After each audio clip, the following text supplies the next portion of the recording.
সন্দ্বীপকে নদীবন্দর হিসেবে ঘোষণা করা হয়েছে।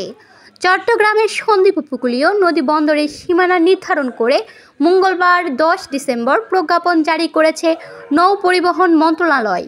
বুধবার 11 ডিসেম্বর ওই প্রজ্ঞাপন গেজেট আকারে প্রকাশিত হয়। এটি হচ্ছে দেশের একমাত্র উপকূলীয় নদীবন্দর। একই দিনে পৃথক গেজেটে বাংলাদেশ অভ্যন্তরীণ নৌ পরিবহন কর্তৃপক্ষকে BIWTA সন্দ্বীপ উপকূলীয় নদীবন্দরের সংরক্ষক হিসেবে নিয়োগ দিয়েছে সরকার। সন্দ্বীপকে নদীবন্দর ঘোষণা করে জারি করা প্রজ্ঞাপনে নদীবন্দরের চারদিকের সীমানার অক্ষাংশ দ্রাঘিমাংশ উল্লেখ করা হয়। ভূভাগের সীমানার বর্ণনা দিয়ে প্রজ্ঞাপনে বলা হয়েছে, সন্দ্বীপ দ্বীপের চারপাশের তীরে সাধারণ ভরাটটলের সময় সর্বোচ্চ পানি সমতল থেকে ভূভাগের দিকে 50 মিটার পর্যন্ত এর সীমানা বিস্তৃত। সন্দ্বীপ উপকূলীয় এলাকার ওই সীমানার মধ্যে খালগুলো নদীবন্দরের সীমানার আওতাভুক্ত হবে। এ নিয়ে নদীবন্দরের সংখ্যা দাঁড়ালো 54টিতে।